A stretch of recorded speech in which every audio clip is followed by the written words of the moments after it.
Chloe Zhao es una de las pocas directoras que pudo mantener su estilo artístico al trabajar con Marvel, pero creo que esa pelea por mantener su identidad es lo que trajo problemas al film. Eternals se siente como una película de Chloe Zhao. Esto se ve en la forma en la que ella utiliza a la naturaleza para externizar las emociones de los personajes. En 2018 dirigió The Rider, que trata sobre un vaquero que sufre un accidente en el rodeo y eso le causa un traumatismo cerebral. Si vuelve a subirse a un caballo y tiene otro accidente, no va a volver a tener tanta suerte en su recuperación. En el punto medio, Brody debe vender al caballo con el que creció por problemas económicos. Este momento doloroso lo pone en un campo desierto enfrente de una tormenta que se acerca. Algo muy parecido a lo que ocurre al final del acto 1 en Eternals, cuando encuentran sin vida a la líder del grupo.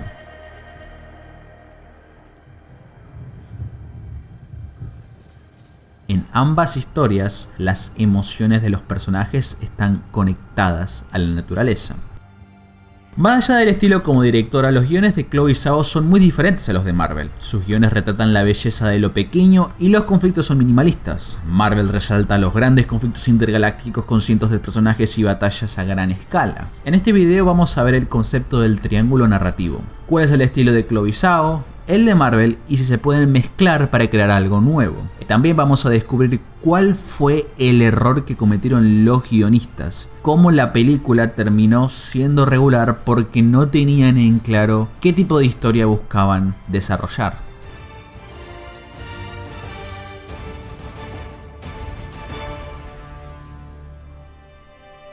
Robert McKee en Story escribe: crear una trama significa navegar por las peligrosas aguas del relato, y al enfrentarnos a una decena de direcciones diferentes, elegir la ruta correcta. La trama será la elección que haga el guionista de los acontecimientos y el diseño temporal en que los enmarque. Esto crea una serie de preguntas. ¿Qué incluir? ¿Qué excluir? ¿Qué tipo de conflicto debería tener mi historia? Para responder estas preguntas es importante conocer qué tipos de tramas y estructuras existen. Para McKee, los extremos artísticos crean un triángulo de posibilidades formales que conforman el mapa del universo narrativo. En lo más alto de la pirámide narrativa se encuentra el diseño clásico, el tipo de narración que vimos en historias como La Odisea o Hamlet. Volviendo a Story de Robert McKee, el diseño clásico implica una historia construida alrededor de un protagonista activo que lucha principalmente contra fuerzas externas antagonistas en la persecución de un deseo, a través de un tiempo continuo dentro de una realidad ficticia coherente y causalmente relacionada, hasta un final cerrado de cambio absoluto e irreversible. Esta descripción encaja a la perfección con una película de Marvel. Los conflictos son marcados con consecuencias muy grandes. En la búsqueda de su objetivo, el protagonista se enfrenta con fuerzas antagónicas muy poderosas. El ganador es uno solo, a veces le toca al villano y en la mayoría de las veces al héroe. Los personajes tienen grandes cambios a lo largo de la historia, terminan muy diferentes a como empiezan. Estos son guiones universales que el espectador promedio puede disfrutar sin inconvenientes. Este conjunto de principios se define como arquitrama. God, I just ask you to take care of Gus on his travels, Lord. Just be with him all the time and protect him. Keep him safe, God. In Jesus' name I pray. Amen.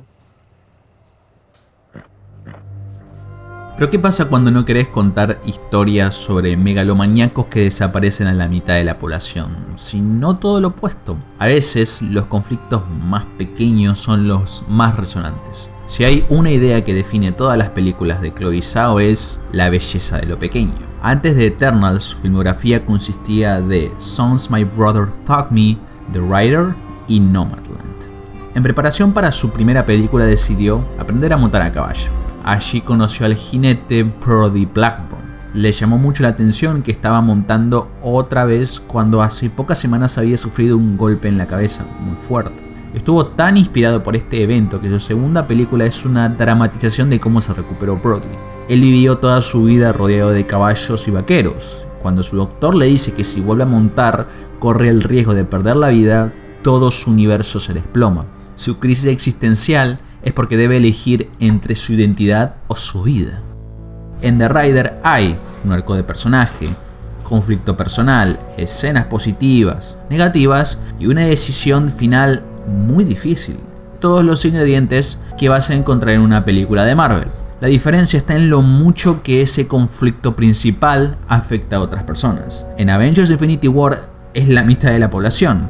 En The Rider es el protagonista y sus familiares más cercanos. El diseño clásico favorece a un protagonista dinámico y activo, cuyas decisiones ponen en juego la vida de muchas personas. Pero Brody no es así. Él es un personaje pasivo porque sus problemas no son externos, son internos. La pelea es en su interior. El cambio no ocurre en la batalla contra una criatura intergaláctica. Ocurre cuando va a visitar a un amigo que terminó parapléjico por un accidente muy similar al que tuvo. Ve a la cara cuál es su futuro si sigue montando a caballo. El protagonista pasivo se mostrará externamente inactivo mientras persigue un deseo interior. En el diseño clásico, un protagonista cambia en base a las acciones y las decisiones que toma. En The Rider, el protagonista cambia mediante la observación del mundo externo. Robert McKee llama a este tipo de guiones minitramas. En las arquitramas, lo más importante es el conflicto externo. En las minitramas, es el conflicto interno. En The Rider, la escena más intensa, más violenta, es al final, y es cuando Brody le dice a su padre que va a ir al rodeo una vez más. Este momento de alto conflicto en una minitrama sería de bajo conflicto en una arquitrama. Nomadland es la película que le dio fama internacional a Zhao, que es sobre Fern, una nómada que vive en su camioneta y explora los lugares olvidados de Estados Unidos. El conflicto minimalista se mantiene y las escenas más intensas es cuando seres queridos de Fern la incentivan a volver a su vida normal. La trama es casi inexistente. Es simplemente la protagonista conociendo lugares nuevos. Es como un documental que muestra un estilo de vida ajeno para los que viven en las grandes ciudades. Hay elementos que la hacen más experimental en comparación con The Rider. Bruscones cambio de ambiente sin mucha explicación, personajes secundarios que aparecen y desaparecen como si nada, y no tenés en claro si la historia se desarrolla en 3 meses o 3 años. Nomadland es un guión que se inclina un poco a la antitrama. Este tipo de historia agarran la construcción clásica y la ponen patas para arriba. Esta es la típica película europea de 3 horas sobre una chica llorando en el baño. Tu profesor de dirección te dice que es una obra maestra y vos no entendés a qué mierda se refiere. Este estilo es muy popular entre los jóvenes porque no reflejan el mundo real, reflejan el mundo ideal del autor. De este estilo de películas, las que más me gustan son las de David Lynch. Pero en general no me gustan las antitramas. Los ejercicios modernos suelen ser pretenciosos y en algunos casos rozan lo narcisista. Pero cuando se usa con moderación, como hace Nomadland, puede ayudar a transmitir con más eficacia el significado de tu historia. Me atrevería a decir que el conflicto de Eternals es incluso mayor que la primera de Thor, que se ambienta en 2 lugares, Midgard y la Tierra. Los Eternos protegen a la Tierra de los Tibians desde épocas prehistóricas. Van desde Babilonia, pasando por Hiroshima hasta llegar a los filtros de Instagram. O sea, un rango muy grande. Cuando ves a la filmografía de Zhao, no hay nada en The Rider o Nomadland que nos haga pensar que estaba capacitada para liderar semejante proyecto. Es un gran riesgo, pero eso lo hace interesante. Porque Eternals es la primera vez que Chloe Zhao trabaja con un guión con estructura de arquitrama. Para Robert McKee, el triángulo narrativo no es estricto. Es más, los mejores guiones combinan estilos. Un problema inicial que noté en Eternals es que tiene un acto 1 muy inseguro. El problema del acto 1 es el mal manejo de la exposición. Esta es información sobre el mundo y los personajes que la audiencia debe saber sí o sí para seguir el hilo de la historia. Cuando está mal hecho, se ve así.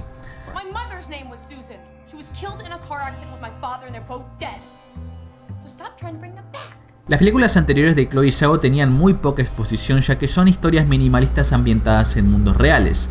Eternals es lo opuesto a eso. Un reto muy importante para Zhao es cómo desarrollar la exposición. Muestra, no cuentes, es una regla muy popular en el mundo del cine. Es una invitación a revelar información mediante las acciones de los personajes en vez de los diálogos.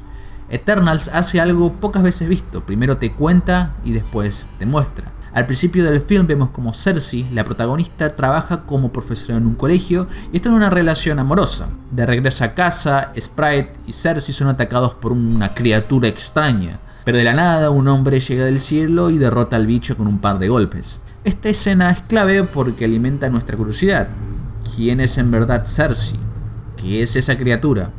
¿quién es el hombre que vino del cielo? Enfrente de una lavandería, Cersei le cuenta toda la verdad a su novio, que ella es una Eternal enviada a la Tierra por el dios Arishem con la tarea de proteger a los humanos de los Deviants, que tuvo una relación con Ikaris, el hombre que vino del cielo, y que deben seguir el pie de la letra del gran diseño de Arishem y jamás interferir en los conflictos de los humanos. Nos lo cuentan mediante el diálogo.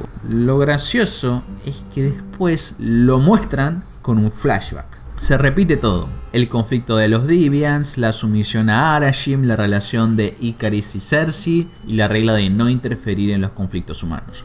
Pero nos lo muestran. El montajista tranquilamente pudo haber cortado la exposición enfrente de la lavandería. El problema es que cuando no estás acostumbrado a revelar información, solés repetir las cosas por miedo a que no se te entienda.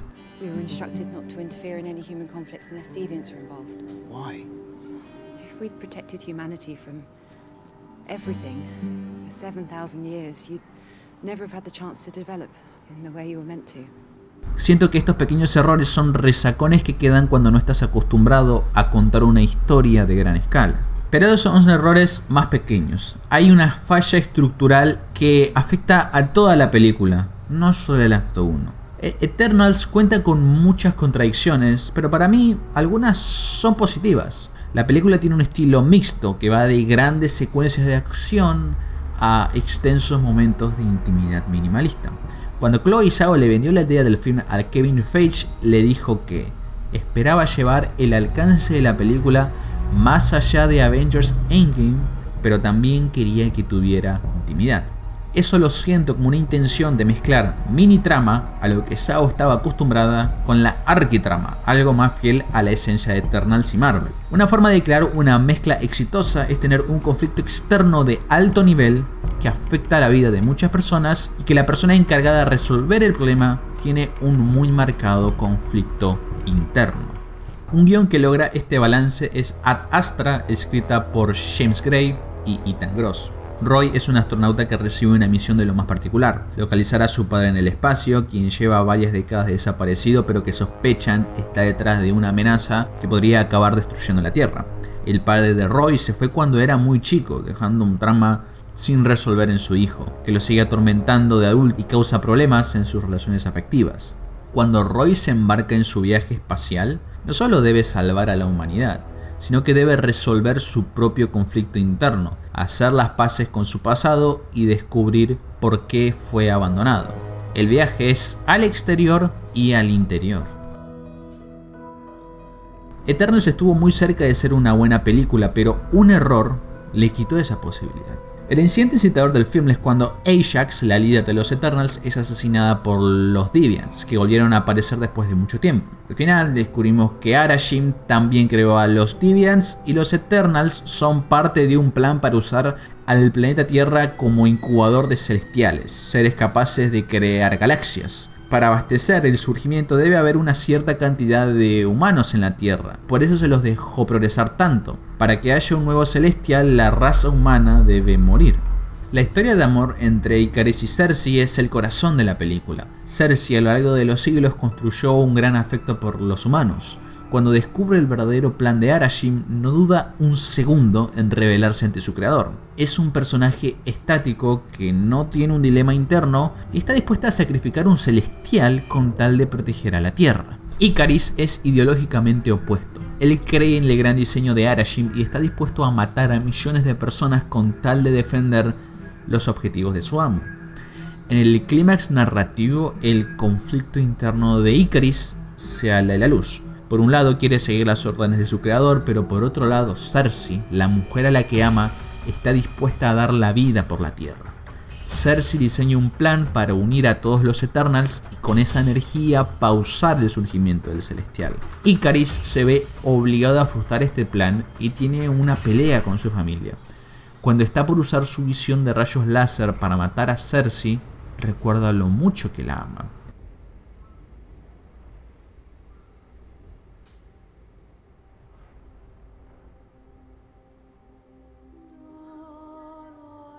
Este pequeño momento muestra lo emotivo que es un personaje con conflicto interno. Esta situación es muy parecida a la que ocurre en The Rider. Brody se pone su traje de vaquero y, a pesar de las advertencias de su doctor y toda su familia, se sube a su camioneta y va al rodeo. Cuando está montado al caballo y este está a punto de saltar, ve a su padre y a su hermana que lo observan de la distancia. Se da cuenta de que incluso cuando actúa con egoísmo, su familia está presente para apoyarlo. La decisión de los personajes se basa en no hacer algo que sí hubieran hecho al inicio de la historia. Es una elección entre honor o amor, y ambos eligen el amor. El final es bueno, pero el gran error de Eternals es que mantuvieron el conflicto interno de Ikaris oculto por casi toda la película. Recién en la hora y 45 de metraje descubrimos que él estuvo conspirando a favor de Irashim todo este tiempo. Conociendo el final, mirar a Eternals por segunda vez es otra experiencia. Por ejemplo, en la escena del avión, Cersei le muestra a Ikaris un filtro de Instagram que lo hace viejo. La primera vez que vi esta escena me dije que era la nada misma y que debió ser cortada en el montaje. Pero cuando conoces el conflicto interno de Ikaris, esta escena tiene un nuevo significado. Muestra cómo la mujer a la que ama está fascinada con la Tierra, la misma Tierra que está conspirando para destruir. Esta escena se convierte en un conflicto minimalista, cuando antes era una escena minimalista sin ningún tipo de conflicto.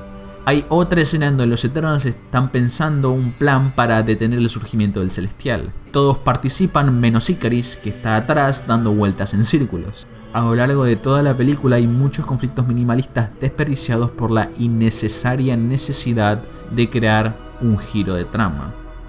Tanto la mini trama como la antitrama son derivados de la arquitrama. Si recién estás empezando a escribir, primero enfócate en el diseño clásico. Cuando tenés una base sólida, la tarea de combinar con otros estilos más experimentales se vuelve menos tortuosa.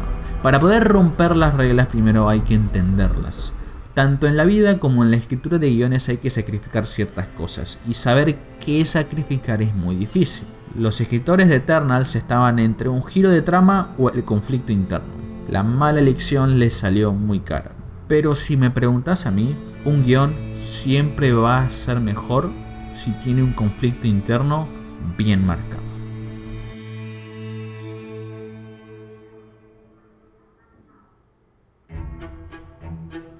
Mucha gente me pregunta por los libros de guión que menciono en los videos, que pueden ser difíciles de conseguir algunos. Pero tranquilo gente, porque yo tengo la solución. Hook Depository. Es una página del Reino Unido, tienen una infinidad de libros. Todos mis libros de guión los compré ahí. Tienen envío a toda Latinoamérica, 100% gratuito. No te cobran un centavo en ese aspecto. Te dejo el link para comprar el guión de Mankey en español y de paso ayudas al canal con tu compra. Si querés ver más videos de teoría de guión, no olvides de suscribirte y activar la campanita. Este video es posible gracias a los genios, a los maestros, a los amos que me apoyan en Patreon. Por $1 me vas a ayudar a seguir creando contenido y vas a recibir una carpeta con el guión, artículos y música para expandir los temas hablados. Últimamente estoy muy activo en Twitter y por si quieren seguirme ahí. Eso es todo por hoy chicos, muchas gracias por mirar y nos vemos en la próxima.